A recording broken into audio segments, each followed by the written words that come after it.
Hello, it's T, and I'm here to help you sail through your last concept before midterm. Let's get started, matey. Now, I don't want to say I'm a positive that this is the absolute best unit, but I'm sorry, I'm sorry. That's too many puns. I'm sorry. We'll get started now. Okay. So now that we're done with the puns, today we're going to be learning about absolutes, appositives, and cleft sentences, which are super fun things you'll just love.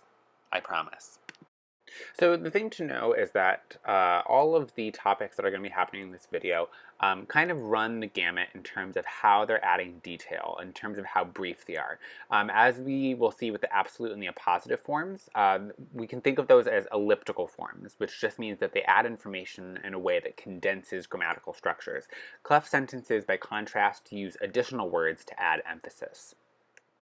So I'm just going to be real straightforward here. I am a huge fan of absolute phrases. I love them. I think that they add complexity to sentences, but they still are maintaining a little bit of concision. I love them. So an absolute phrase, which might also be called a nominative absolute, depending on where you're hearing about them, I'm going to call them absolute phrases, are phrases that usually have the form noun plus a participle or a participial phrase. So an example of this would be, a weasel sleeps in his underground den, his tail draped over his nose. So notice the noun here is his tail, and the participial phrase would be draped over his nose.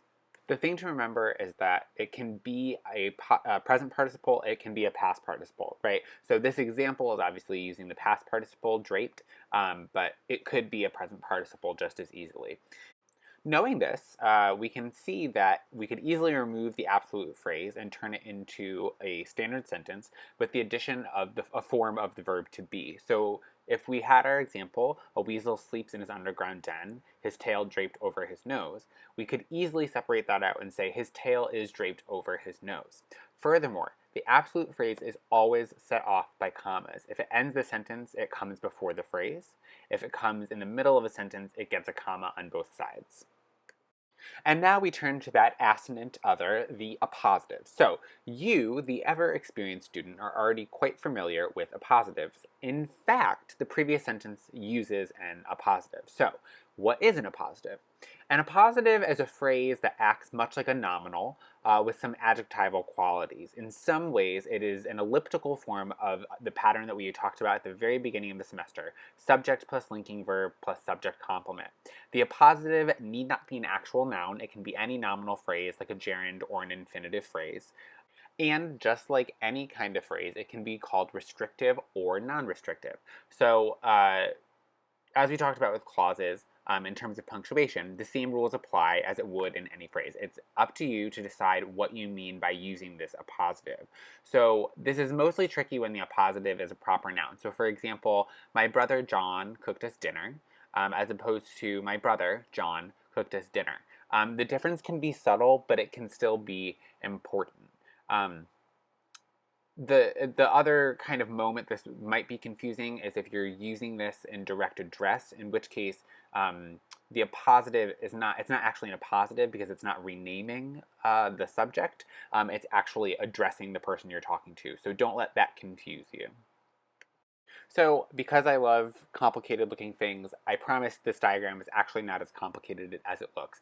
But so there are different kinds of appositives, or I should say there are different ways that an appositive can be indicated. So the most common way would be the one that I just showed you. However, appositives can also be used with a colon. So we already talked about how a colon introduces a list, right? And in a sense, that is actually, a list is in some ways a type of appositive, right? So I went to many countries this semester, such as colon, the countries, and those countries are renaming, right, what you just said. I went to many countries, here they are. However, it can also precede one noun or nominal to provide emphasis after a complete sentence. So, for example, I will never forget my father's gift for my 14th birthday, a 3-speed bike. In this case, you're renaming the birthday gift as a 3-speed bike, right? And that colon is there to really say, boom, here it is. Another type would be the sentence appositive. You won't always hear it referred to like that, but for how I'm trying to explain it, that works. So a sentence appositive would be a renaming of the feeling of a sentence, usually punctuated with a dash. So, for example, Adele's album garnered high praise and sold like crazy. A smashing success.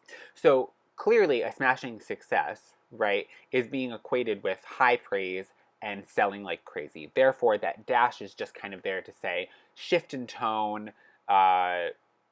This is, the difference being that what comes before the dash is kind of objective, right? You can point to the places where she garnered high praise and you can look at record sales. But to say a smashing success, right, you're evaluating, you're kind of interpreting the information you've just given. The final one has a funny name. It's called the resumptive modifier, and it's actually not anything crazy. You've probably seen it and or used it quite a few times. So usually what happens with the resumptive modifier is it repeats a noun from the complete sentence or clause and uses a that clause to further qualify what you've just said. So remember that verbs send a message that the author crafted her sentence with care. So as you can see, what just happened is you could separate out, remember that verbs send a message, right? You could separate that out. That is a clause, it's an imperative clause. But what happens is you repeat a message and then you say, what does the message do? What is the message? That the author crafted her sentence with care. See? Not so hard. This brings us to our final slide, other than the if you need extra help slide, but the final slide, we're just going to talk really quickly about what's called a cleft sentence.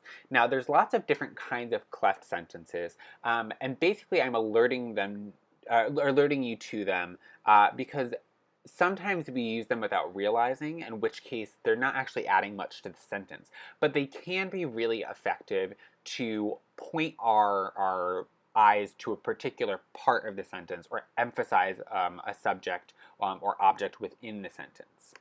So the first type of cleft sentence is called an it cleft. And so in an it cleft, what happens, and you'll notice that all of these clefts use a form of to be, right? So in an it cleft, it's it plus to be plus that or who, right? So for example, it was Barbara who stole the diamonds.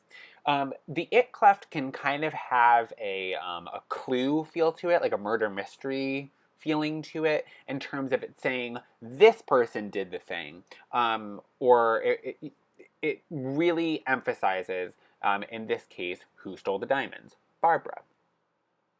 You'll notice that if we were to take the it was out, the it was and who, we would just have Barbara stole the diamonds, which is a regular subject plus transitive verb plus direct object.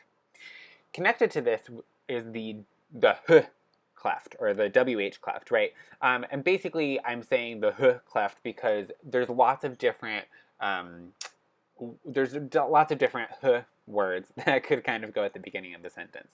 So basically what happens with this cleft is you have, again, a subject, transitive, direct object sentence pattern, but instead it's a h plus the subject plus the transitive verb plus to be plus the object. So in this case, what Barbara wrecked was her motorcycle, right? And in this case, rather than emphasizing the subject, when you use the h form, you're actually, in this case, emphasizing the object, right? So Barbara didn't break someone's heart, she didn't break her foot, she broke the motorcycle. That is what Barbara broke. The final cleft is actually usually referred to as the there transformation. So in this case, we have, again, our to be verb, but it's there plus to be. Example, there is a stranger on the porch. Now, we could easily say that a stranger is on the porch, right? This is actually kind of a strange sentence because if we just said a stranger is on the porch, right, we would still get the message across. But there is a stranger, right, focuses us on the fact that the person is there, right? It focuses on the subject, as opposed to where, the adverbial phrase. Where is the stranger on the porch? Now, there's lots of different ways you can use these. I would love to say that there's an easy understanding of when you should be using these at all times, but that's just not the case, right? Sometimes using a cleft sentence is going to add a little bit of pizzazz, a little bit of power, a little bit of drama. If you use them too often, it can often lead to a lot of to be verbs, right? And a lot of kind of wordy prose, which is not necessarily what we want either. So you just kind of have to play with it and feel it out and see if maybe one of these cleft sentences works for your writing. Though we use them in speech all the time, so be aware. As per usual, if you have further questions or you'd like to check out some more information, you can look in the Hacker Manual at restrictive, non-restrictive phrases, as well as absolute phrases, appositive phrases, and clefs, which are referred to in the Hacker as expletives.